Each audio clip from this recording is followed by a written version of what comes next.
The most powerful villains often begin as innocent children. In the aftermath of the Empire's defeat, while celebrations still echoed across the galaxy, a child was born. And that child would one day cast a long shadow over everything the heroes of the rebellion had fought to build. Ben Solo entered the galaxy in 5 ABI, just 1 year and 4 days after the Battle of Endor changed everything. His birth wasn't just a milestone for his family, coincided with a monumental galactic moment. The signing of the Galactic Concordance, the treaty that officially ended the brutal civil war between the crumbling Empire and the rising New Republic. As diplomats signed peace accords, Leia, Organa, and Han Solo welcomed their son into what they hoped would be a peaceful galaxy. But peace was never meant for Ben Solo. Even before he was born, Leia sensed something unusual through her deep connection to the Force. She could feel light and darkness swirling within her unborn child, contradictory energies, already locked in battle before he'd even taken his first breath. It wasn't entirely surprising. Ben was the grandson of Anakin Skywalker, and he had inherited a frighteningly natural connection to the Force. This powerful legacy would shape every part of his life. From that moment forward, even his name carried significance. Han chose to name him Ben after Obi-Wan Ben Kenobi, the Jedi Master who had first pulled Han into the Skywalker story. It was a name meant to honor a hero, a name full of light and hope, a name that would one day stand in tragic contrast to the path Ben would walk. As a toddler, Ben's extraordinary Force sensitivity became impossible to ignore. During temper tantrums, like any child might have, Ben's emotions didn't just show on his face, they manifested physically. Toys shook, furniture slid across the room, objects shattered, and he didn't even have to touch them. These moments worried his parents. But amid all of it, one relationship gave him a sense of stability. Uncle Chewie, the Wookiee, became something of a mentor to young Ben, teaching him how to fly speeders, and even letting him handle blasters when his parents weren't looking. These moments with Chewbacca gave Ben rare glimpses of uncomplicated joy in a childhood that was already feeling weighed down by something deeper. Behind Han and Leia's loving smiles, a growing problem was forming. As much as they adored their son, their responsibilities kept pulling them away. Han spent most of his time mentoring young pilots. Leia was immersed in building the New Republic as a respected senator. Their duties often meant Ben was left in the care of droids. He was the child of galactic heroes, but he felt profoundly alone. And what none of them realized was he wasn't truly alone. From the shadows of the unknown regions, a mysterious figure named Snoke had taken a deep interest in the Skywalker heir. A powerful Force user, Snoke established a telepathic link with Ben. He whispered to the boy during moments of vulnerability, planting doubts about his family and feeding his insecurities. But those whispers weren't just Snoke. They were part of a much larger, more sinister manipulation, one orchestrated by someone far more dangerous, Emperor Palpatine himself. Even in death, Sidious had found ways to extend his influence. And in Ben, he saw the potential for a new apprentice, one who could help him reclaim control of the galaxy. Perhaps most damaging of all was a secret Han, Leia and Luke kept from Ben during his childhood. The truth about his grandfather. Ben grew up knowing his mother was Princess Leia. His uncle was Luke Skywalker, the last Jedi, but the shadow of Darth Vader that remained hidden. The three of them agreed not to tell him until he was older, believing it would protect him from a painful legacy.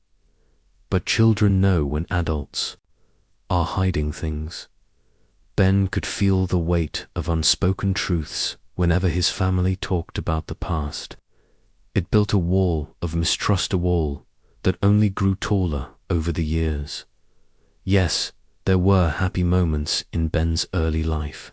Yes, there was love. But as he got older, troubling patterns emerged. His lack of control over his powers became the stuff of whispers.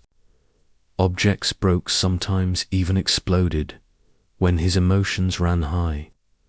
What should have been addressed with proper guidance became a source of quiet fear.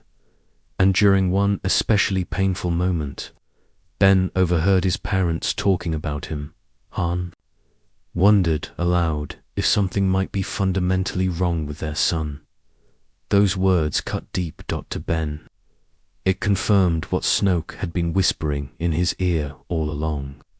His own family feared him, the boy who should have represented a new hope for the Skywalker legacy was growing more isolated, more conflicted, more vulnerable to the darkness that had been circling him since before he was born.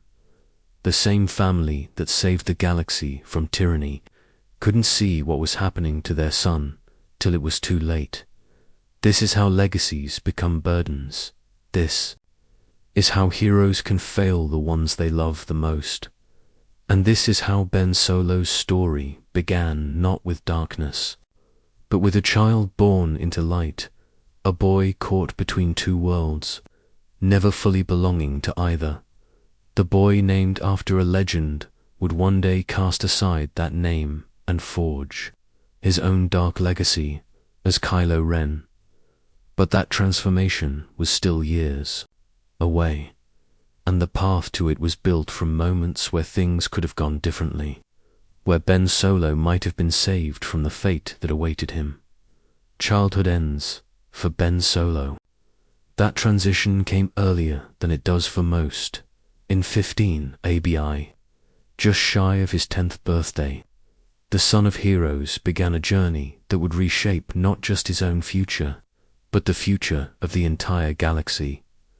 Luke Skywalker had spent years thinking about how to rebuild the Jedi Order. After brief attempts to train both his sister, Leia, and a mysterious child named Grogu ended in their departure, Luke turned his focus to Ben with renewed determination.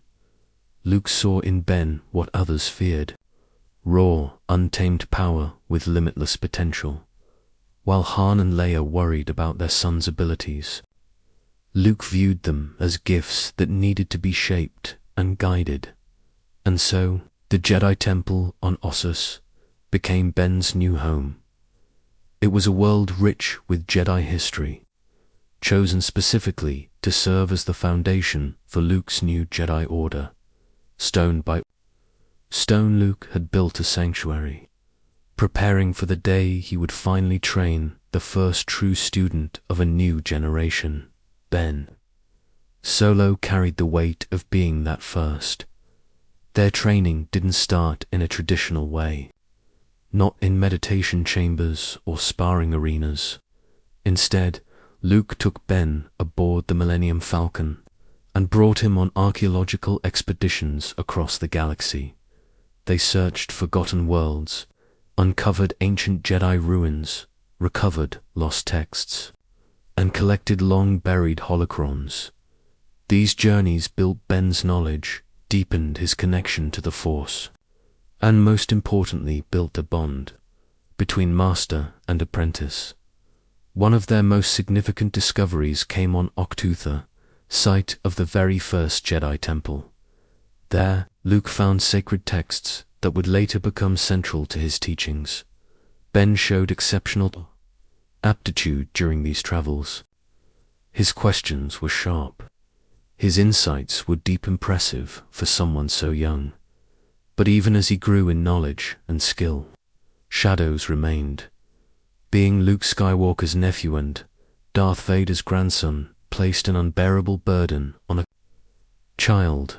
Though he didn't yet know the full truth about Vader, Ben could feel the weight of expectations.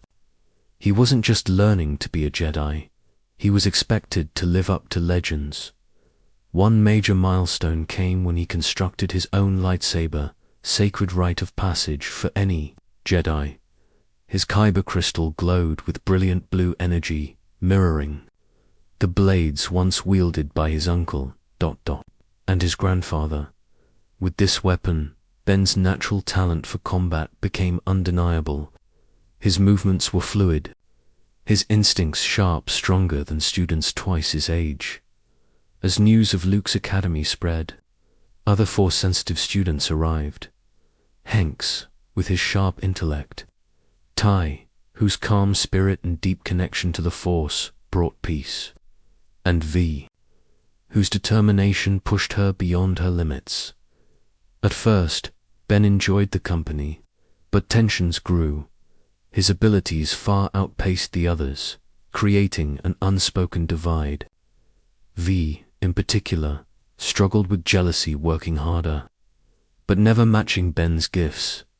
It reinforced Ben's growing feeling of being different. Still, Luke recognized Ben's maturity and leadership. As a teenager, Ben was given teaching responsibilities, leading younger students through lightsaber drills, meditation, and Force training. In these moments, Ben found rare peace. When he taught others, he felt clarity, brief escapes from the confusion that haunted him. But behind the scenes, Snoke's influence never faded. His voice remained a quiet presence, feeding Ben's curiosity and doubts. Why did the Jedi forbid attachments? Why deny emotions? Why restrain power instead of using it to shape the world? These whispers found fertile ground, especially when Luke's teachings felt incomplete or rigid. Luke wasn't blind to the changes. During training, Ben began to show flashes of aggression. His combat style became more brutal, more intense, less defensive than Luke taught, in meditation. Luke sensed something dark growing inside his nephew, something that reminded him of Anakin, but Luke believed he could help. So he pushed harder, more training, more study, more control. It backfired. Ben began to feel like a project instead of a person. The gap between master and apprentice widened. Luke preached emotional detachment, selflessness, the suppression of anger. Ben started to question all of it. Why deny what you feel? Why suppress your nature? These weren't just philosophical differences. They were reflections of a deeper struggle. A battle between the Jedi path, Luke offered, and the darker call Ben had been hearing for years. As time passed, Luke's concern turned into fear. During one meditation, he saw a vision that shook him: destruction, death, and a masked figure, standing in the ruins of everything Luke had built. The darkness inside Ben was growing, and for the first time, Luke Skywalker, the man who saw the good in Darth Vader, began to wonder if he could truly save his nephew. By then, Luke's Jedi Academy had grown to 24 students, from young children to adults. From the outside, it looked like a success, but its foundation was already cracking. His prized student, the heir to the Skywalker legacy, was slipping away. Ben Solo's path toward becoming Kylo Ren had already begun, and neither he nor Luke realized how close they were to the moment that would shatter everything. Sometimes, one moment changes everything. For Ben Solo, that moment came in 28 ABY, when he was 23 years old. The galaxy's political machine, always hungry for scandal, unearthed a secret the Skywalkers had hidden for decades. During a heated Senate session, one of Leia Organa's political rivals dropped a bombshell. Leia was the daughter of Darth Vader. The news spread like wildfire. To most, it was just shocking gossip. To Ben Solo, it was an earthquake. Everything he thought he knew about his family collapsed. Anakin Skywalker, The heroic Jedi Luke had told stories about was also Darth Vader, the terrifying enforcer of the Empire, the nightmare in black armor who helped crush the Republic. The revelation devastated the Organa family.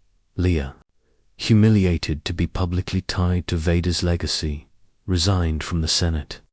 Her political career collapsed overnight. Han already disintegrated into the only life he understood, smuggling and solitude among the stars. Their marriage, already strained by careers and parenting struggles, fell apart, but no one suffered. More than Ben. To him, the truth wasn't just painful, it was betrayal. Why had they hidden this? The answer seemed obvious. They were afraid. Afraid of him. Afraid of what was inside him. The dark impulses he'd tried to suppress his whole life. The moments that scared even Luke. Suddenly, it all made sense. This wasn't weakness. It wasn't failure. It was inheritance. This is who he was, and his family had tried to deny it. They had kept him from the truth. They had kept him from himself. In that moment of vulnerability, everything changed. Snoke seized his opportunity. Having manipulated Ben from the shadows since childhood, he now stepped forward as a guide offering validation and perspective at the exact moment Ben felt most betrayed through their telepathic bond. Snoke painted Ben's family as hypocrites. Luke Skywalker, the legendary Jedi who had supposedly seen good in Darth Vader, hadn't trusted his own nephew enough to share the truth about his lineage. Snoke offered Ben a liberating possibility. What if he stopped trying to live up to the impossible standards of the Skywalker legacy, and instead embraced the power his grandfather had once wielded? The idea took root. Where Ben had once felt shame about his darker impulses, Snoke encouraged pride. Where he had seen his strength as something to control, Snoke framed it as something to unleash. This scarred, mysterious figure promised that together they could create something greater than Vader had ever achieved. Ben wouldn't merely continue a legacy, he would surpass it.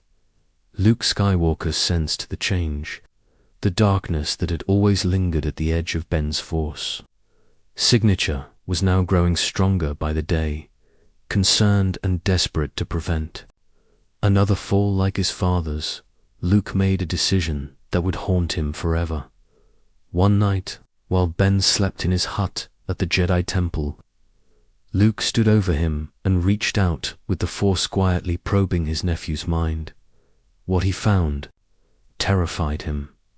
He saw visions of death and destruction, the fall of everything he had built, countless lives extinguished. And in a moment of pure instinct, Luke ignited his lightsaber. For a second, he considered the unthinkably ending, the threat before it could begin. But the impulse passed as quickly as it came, replaced by overwhelming shame. Still, it was too late.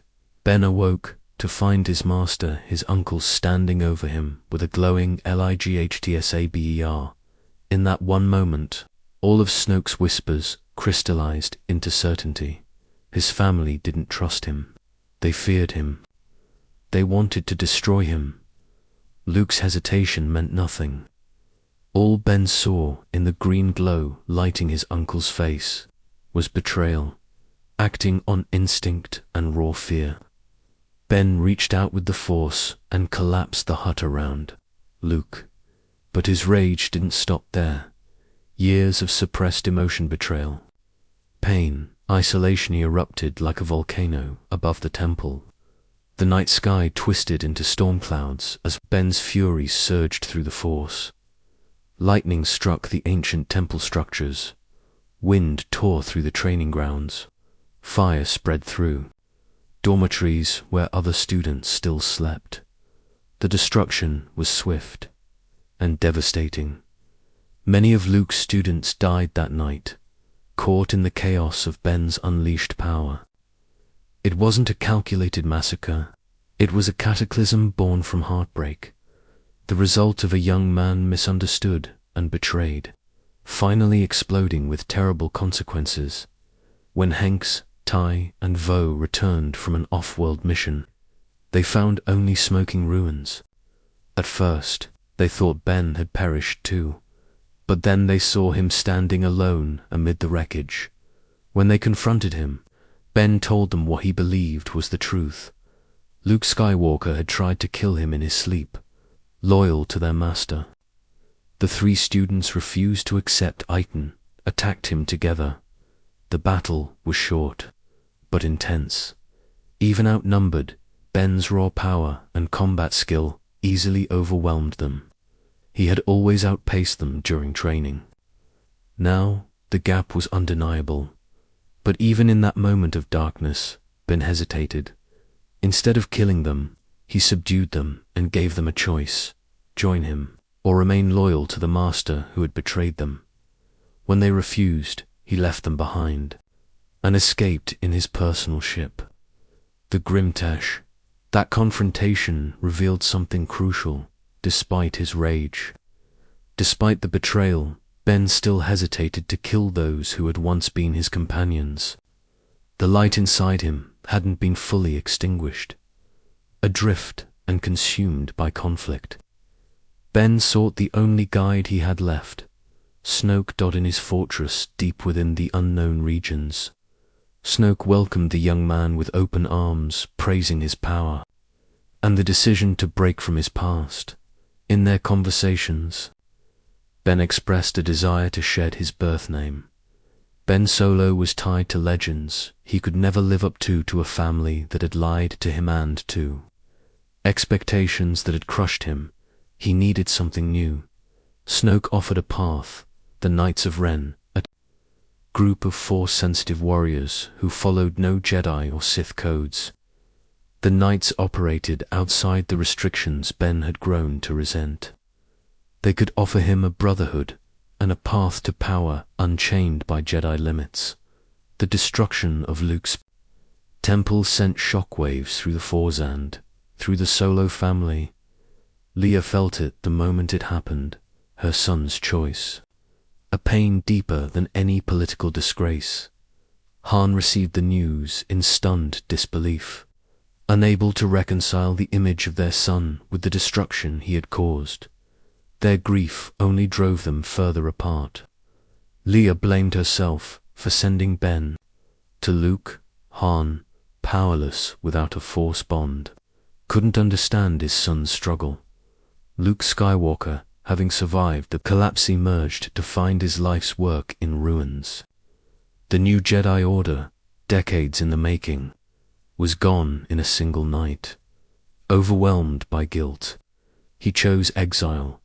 He vanished to the remote world of Octu, where the first Jedi temple stood, and eventually cut himself off from the Force, unable to bear the weight of what his momentary lapse had cost. Meanwhile, Ben Solo continued his transformation.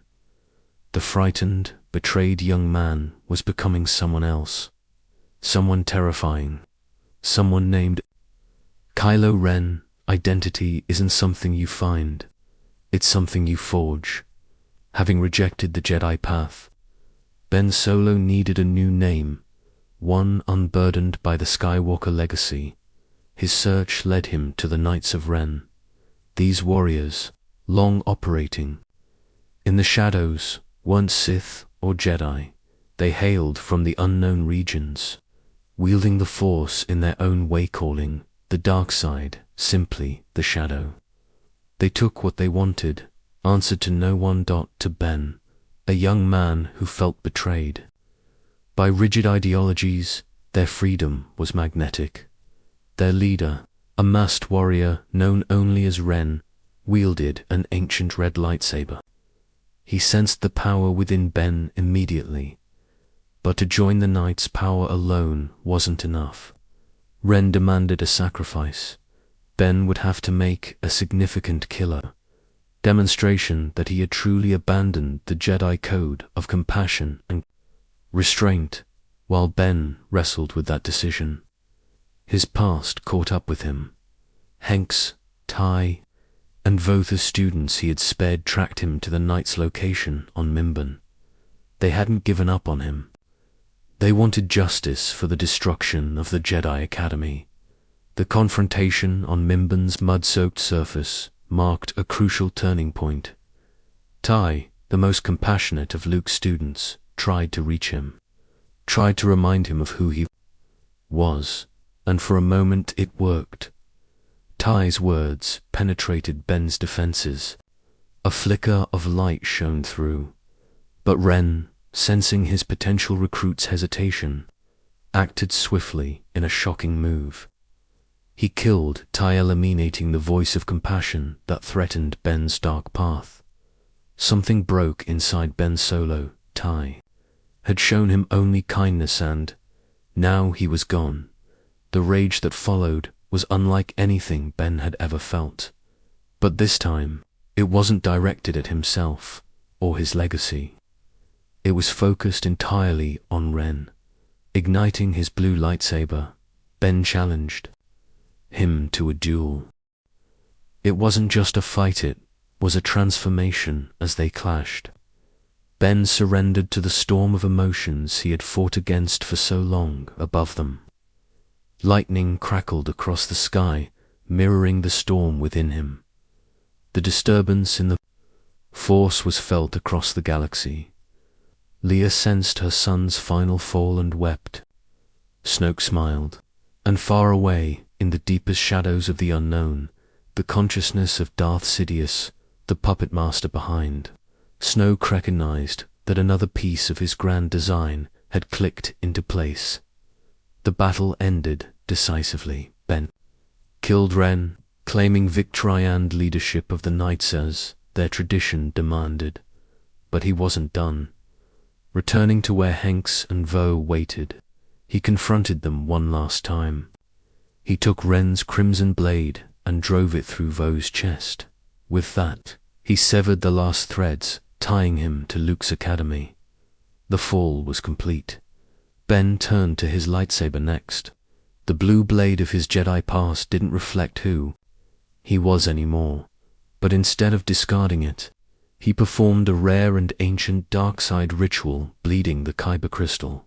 Kyber crystals, attuned to the light, resist the dark. To bend one, a user must pour in their pain, rage, and hatred until the crystal changes.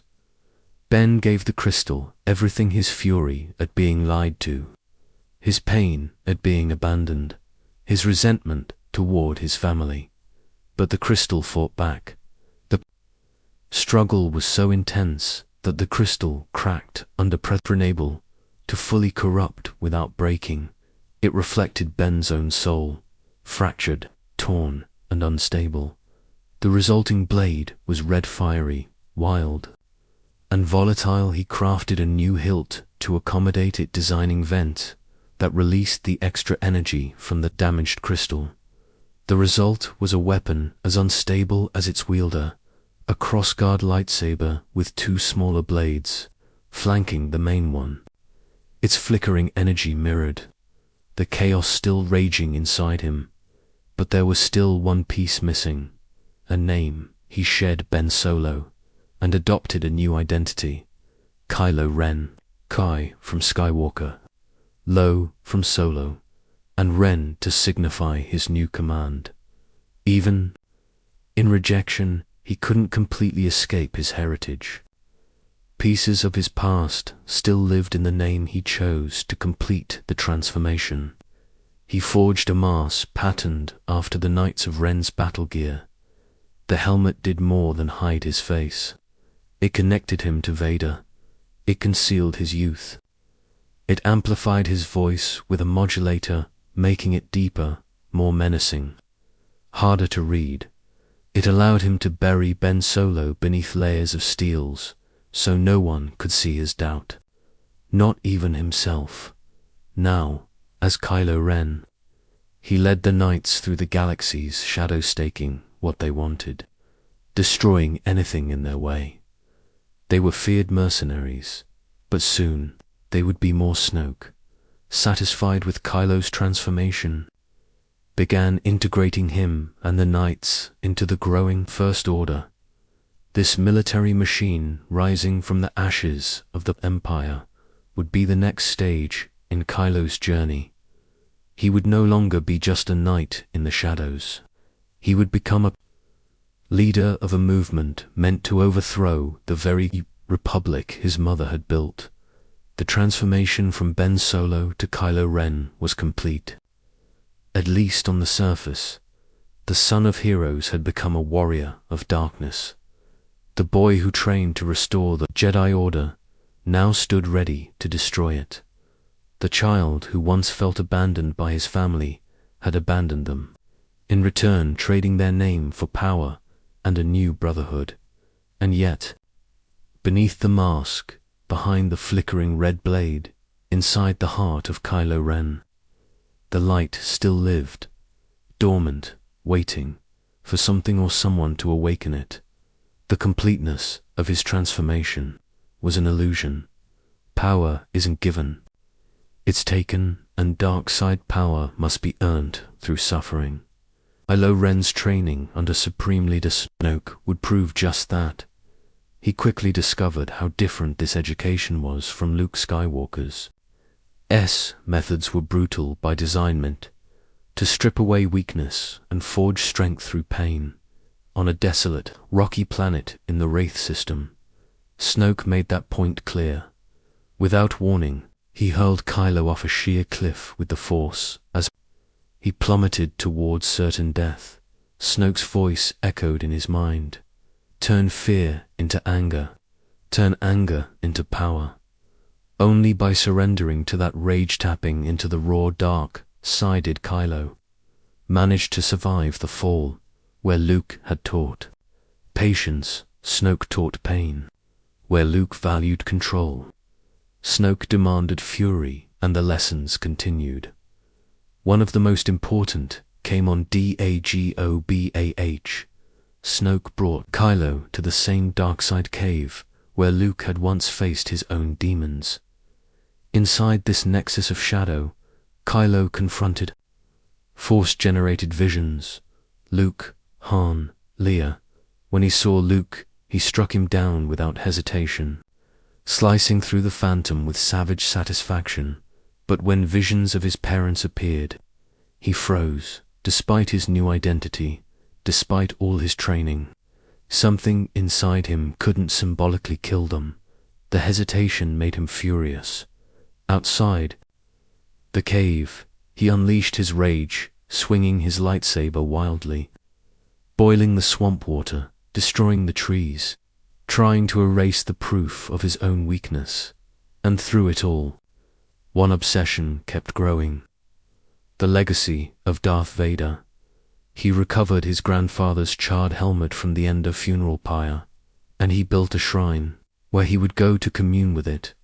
In the quiet private moments that followed, Kylo would kneel before the twisted, burnt mask of Darth Vader. What remained of the Sith Lord and whisper his doubts. He confessed his fears to the warped metal that had once encased Anakin Skywalker's scarred face. But the way Kylo saw it, his grandfather's story wasn't one of redemption. To him, Vader's return to the light at the end of his life wasn't a triumph, it was a failure. A moment of weakness that had stopped the Sith Lord from reaching his true potential. And so, by holding on to that twisted interpretation, Kylo found a way to justify his own descent. He wasn't betraying his family. He was fulfilling a legacy. He wasn't lost, he was finishing what Vader had started. This selective understanding of history became central to his identity. It allowed him to see his actions not as darkness, but as loyalty to a bloodline, to a truth only he understood as Snoke's apprentice. Kylo Ren was woven into the leadership of the First Order, but his position was unique. Much like his grandfather before him, Kylo didn't follow the military chain of command. He answered only to the Supreme Leader. His authority came not from title, but from fear. Officers learned quickly, question the masked warrior, and the result was often pain or death. This arrangement naturally created tension. Chief among Kylo's rivals was General Armitage, Hux, a young, ambitious officer whose rapid rise through the ranks mirrored Kylo's own, but where Kylo embodied the mystical, force-driven aspect of the First Order, Hux represented its cold, technological machine. Their views on power and leadership clashed constantly. Hux looked down on Kylo's force abilities, brushing them off as primitive superstition, and Kylo, in turn, saw Hux's rigid, logical thinking as small-minded. Weak, their rivalry became a defining feature of First Order leadership, each man constantly scheming to undermine the other, even as they maintained a public image of unity. Snoke encouraged it. He saw their animosity as fuel competition that drove both of them to greater extremes in the hope of earning his approval. It was pure Palpatine, divide, control, manipulate. Neither Kylo nor Hux realized just how much they were being played as the First Order expanded its grip across the galaxy. Kylo became Snoke's enforcer to deal with situations where brute military force wasn't enough. When the planet Karos resisted First Order rule, both Kylo and Hux were deployed to break them. Their methods couldn't have been more different. Hux relied on cold, public executions, symbolic violence meant to terrify. Kylo preferred something more personal. Through the dark side, he inflicted raw terror, using the Force to torture, extract secrets, and crush the will of those who stood against him. The planet surrendered within hours, but no mission would be more important or more symbolic than Kylo's confrontation with the Banathi. This warrior species had once resisted the Empire. Darth Vader himself had tried to break them and failed. Now, with the Banathi resisting First Order expansion, Snoke saw a test. Could Kylo succeed where his grandfather hadn't? When Kylo arrived, he met King Christoph, the Banathi ruler who proudly recalled how his people had once stood against Vader. Himself, Kylo didn't hesitate. He executed the king on the spot. No negotiation, no warnings. In response, the Banathi unleashed their god, the massive Zillo beast, a towering creature that had defeated Vader's forces generations ago. But Kylo was not. Vader, wielding his lightsaber and the full might of the dark side, Kylo slaughtered the creature right there, in front of the Banathi people. The message was clear. Resistance was death. And Kylo Ren wasn't just Vader's heir. He might be his better. This moment changed him.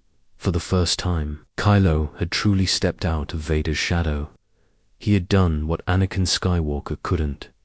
Snoke praised the victory, feeding pride and further solidifying his role in the First Order.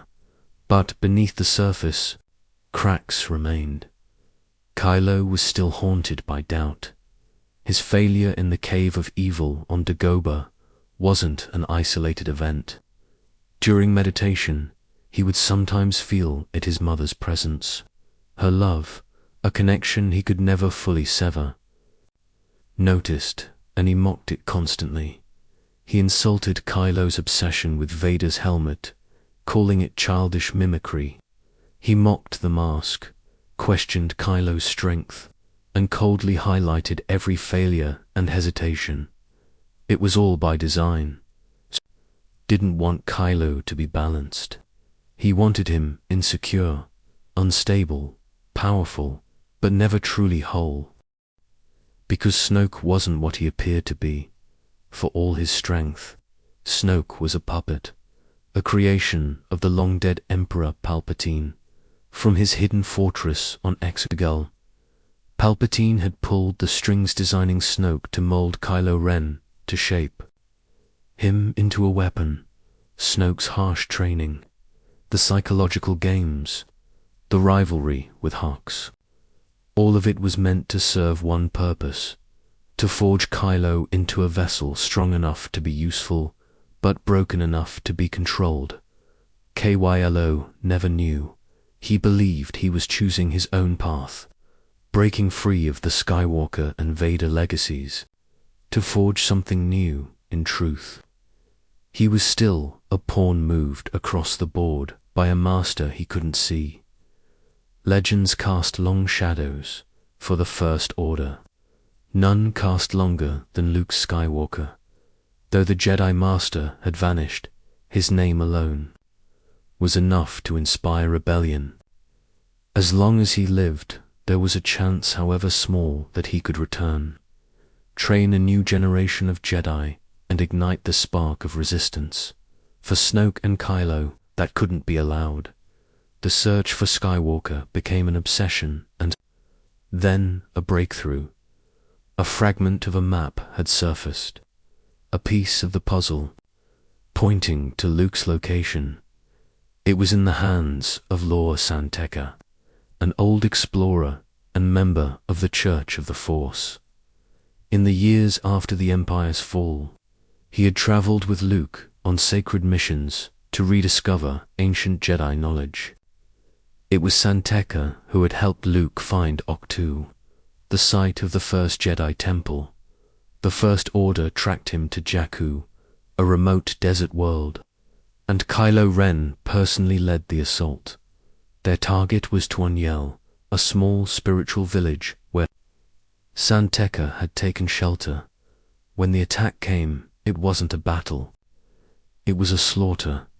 Kylo confronted San Tekka himself, even facing death. The old man showed no fear when Kylo demanded the map.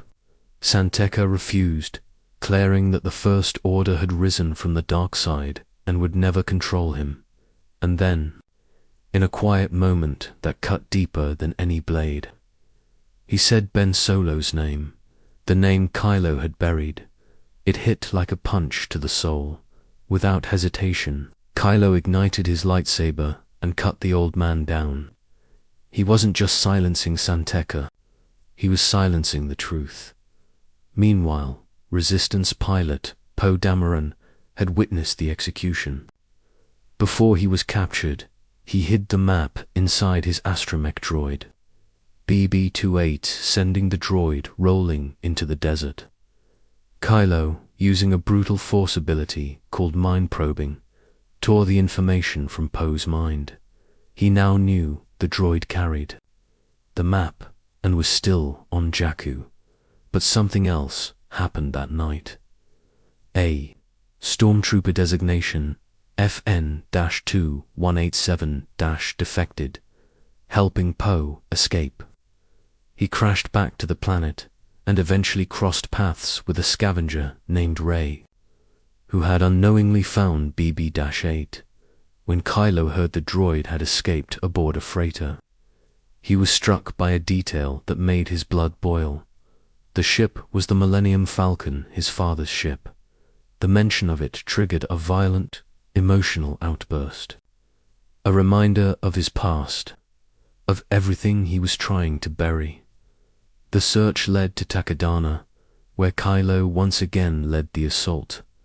In the forest, he encountered Rey. Something about her was different. He froze her in place with the Force and discovered she had seen the map. Rather than chase the droid, Kylo made a decision. He would take her instead. Back at Starkiller Base, he tried to probe her mind, but unlike Poe, Rey fought back. She didn't just resist, she turned the probe around. She saw his fears, his terror of never living up to Darth Vader's legacy. It rattled him more than he let on.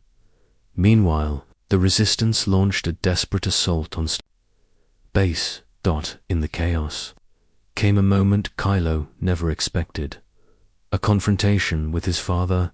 Han Solo stepped onto a narrow bridge, weaponless, and called out to him by name, and for a moment, just a moment, Ben Solo surfaced. He told his father he was torn, pulled between light and dark, When Han offered help, Kylo looked into his father's eyes.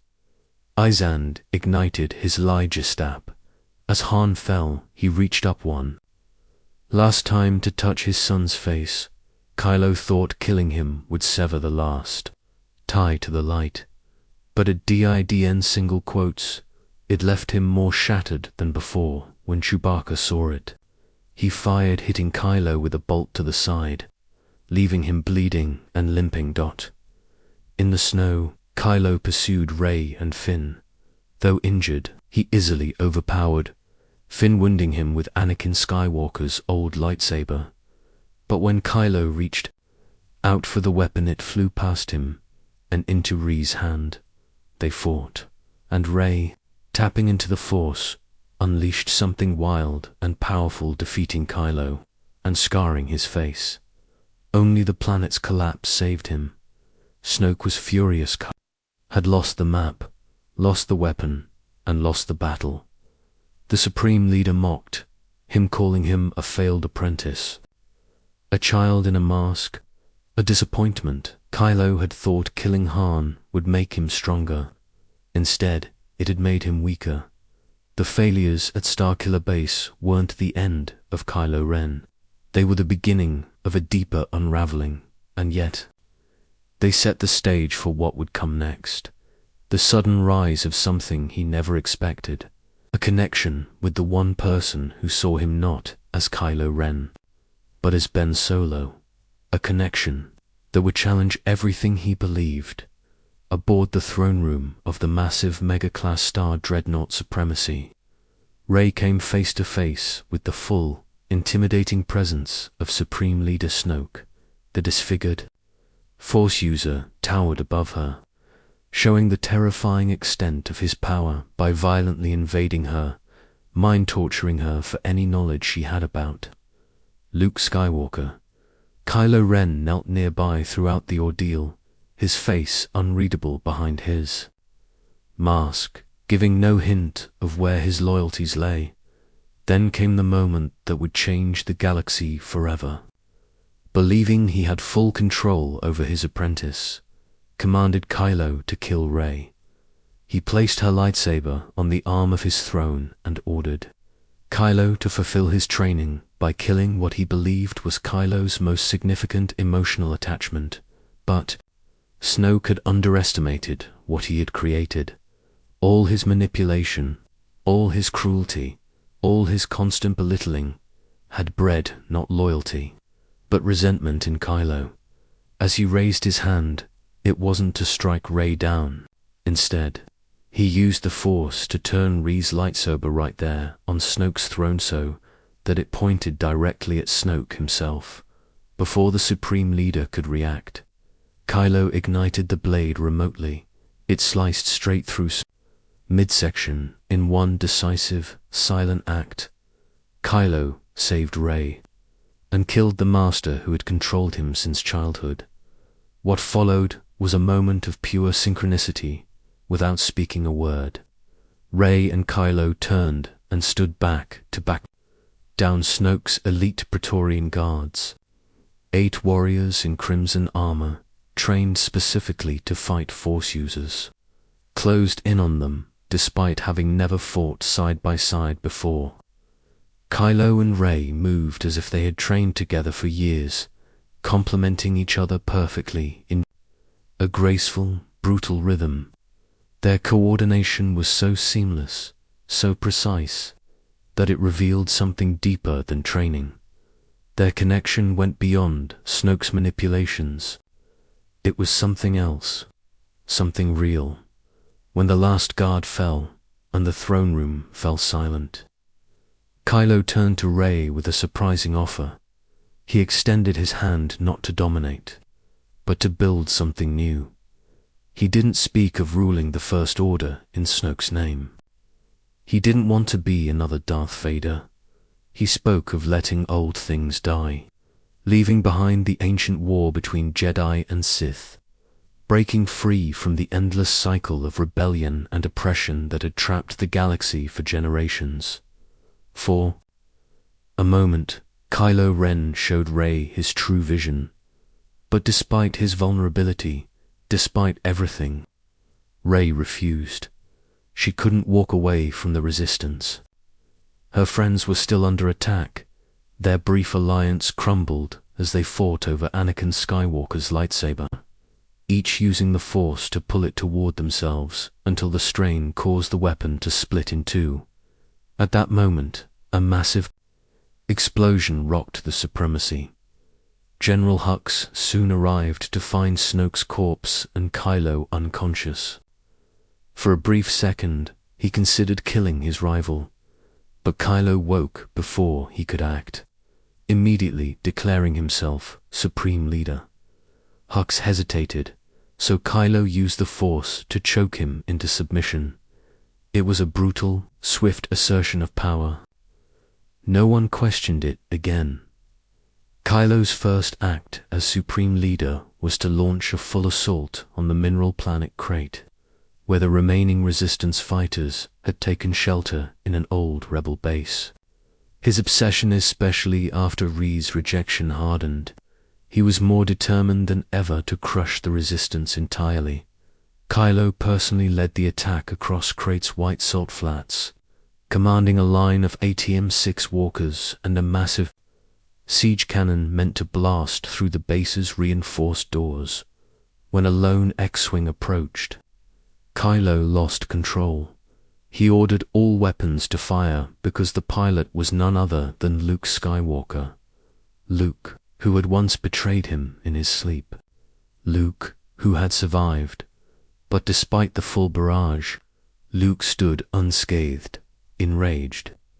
Kylo descended to face his old master himself. Their confrontation revealed how deeply wounded Kylo still was. He attacked with rage, without thought or strategy. But eventually, he realized something was wrong. He wasn't fighting a man, but a Force projection. Luke wasn't there. He had been broadcasting himself from a HCH-2 the entire time. Kylo had been tricked, and while he was wasting time fighting a phantom, the Resistance had escaped.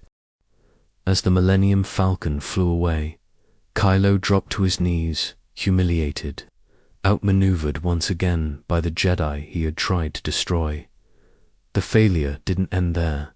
In the months that followed, Kylo worked to consolidate his power within the First Order. He imposed harsh new policies. Entire worlds were placed under occupation for even suspected Resistance sympathies. When word reached him that Resistance fighters had passed through the Fonda system, Kylo ordered a full military takeover, ignoring local leaders who swore they had no allegiance to Leia Organa's movement. This zero-tolerance campaign spread fear across the galaxy to better manage the massive military machine now under his control.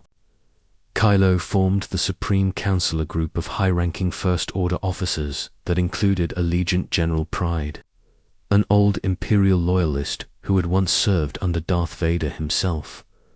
Others included General Hux, who simmered with resentment behind a thin mask of loyalty, Admiral Greases, in charge of the naval fleet, and Generals Engel, Parnady, and Quinyech, controlling a branch of First Order operations.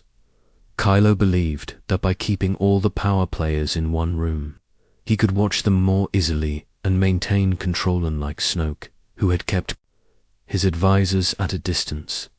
Yet despite these outward shows of power, Kylo's internal struggle remained. His Force connection with Rey persisted even after Snoke's death. This suggested their bond was natural, not artificial. These moments, unexpected, intimate, kept the idea of redemption alive, a constant reminder of the path he hadn't taken, but still could. Kylo's leadership style reflected his stormy nature. Where Snoke had been patient and cold, Kylo was impulsive and emotional. He ruled through fear and outbursts. Officers never knew when a failed report or a tech malfunction might send Kylo into a destructive rage, lightsaber in hand. The title of Supreme Leader gave him authority, but not the clarity. or peace he had hoped it would bring. He had power, but still no purpose, and then the broadcast changed everything. The dead speak in 35.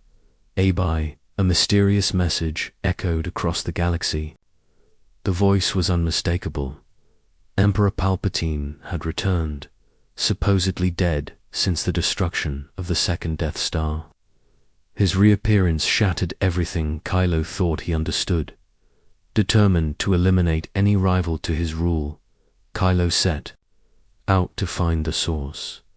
His journey led him first to Mustafar, the volcanic planet where Darth Vader had built his fortress. There, Kylo slaughtered a group of Alazam of the Winnick cultists who worshipped Vader and protected the dark legacy he'd left behind from their ruins. Kylo recovered a Sith Wayfinder, an ancient pyramid-shaped device that could guide him through uncharted space. It led him to Exegol, a world lost to time, hidden in the unknown regions, blanketed in endless storms and darkness. There, in the depths of a massive Sith citadel, Kylo came face to face with the unimaginable. Palpatine was alive, barely. He was a decaying corpse, suspended in life by Sith alchemy, dark rituals, and ancient machines. The Emperor told Kylo the truth. Snoke had been his puppet all along. Every whisper Kylo had heard, every push toward the dark side, every step of his fall had been orchestrated by Palpatine. Kylo had never been free.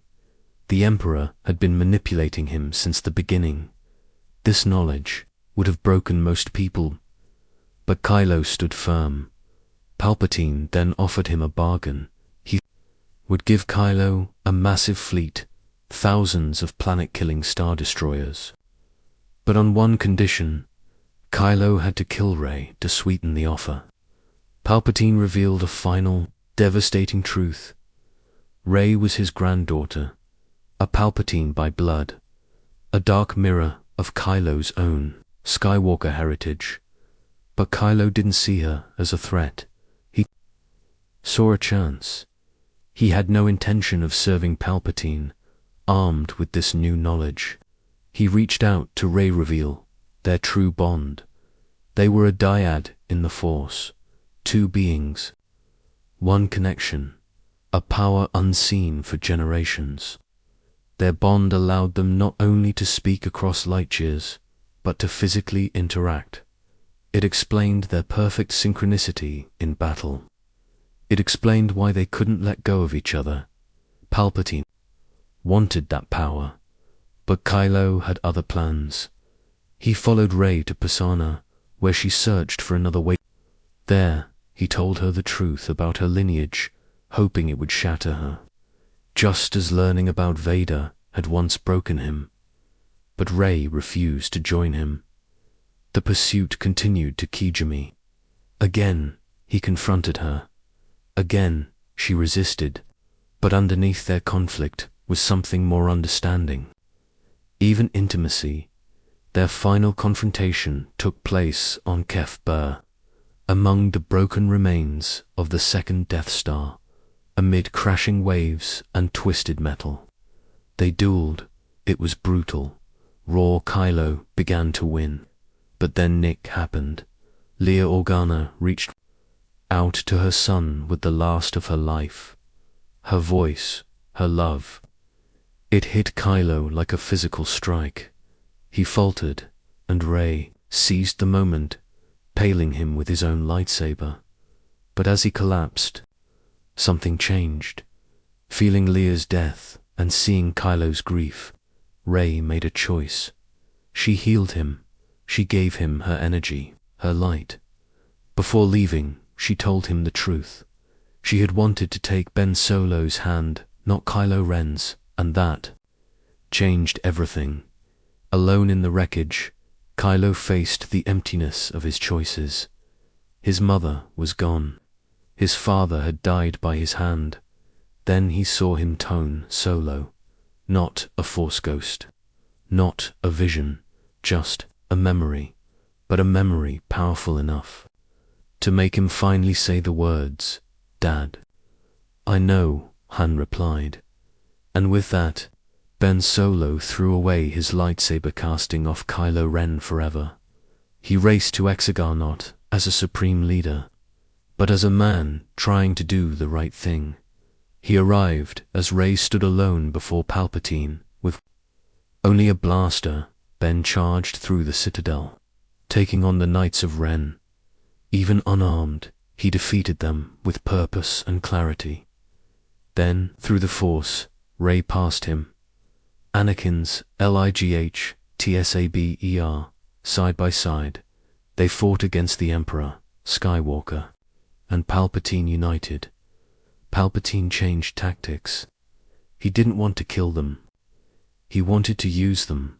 He drained their life force to restore. His own body, Rey, collapsed. Ben was thrown into the abyss, but he climbed back, injured, crawling. He reached Rey's lifeless body and gave everything. He transferred his remaining life into her, reviving her, saving her. She opened her eyes. They shared a smile, and then Ben Solo died. He faded into the Force redeemed. His story, like his grandfather's, ended in sacrifice. The tragedy of Kylo Ren came full circle, not through domination, but through love, and in the end, the light had never left him.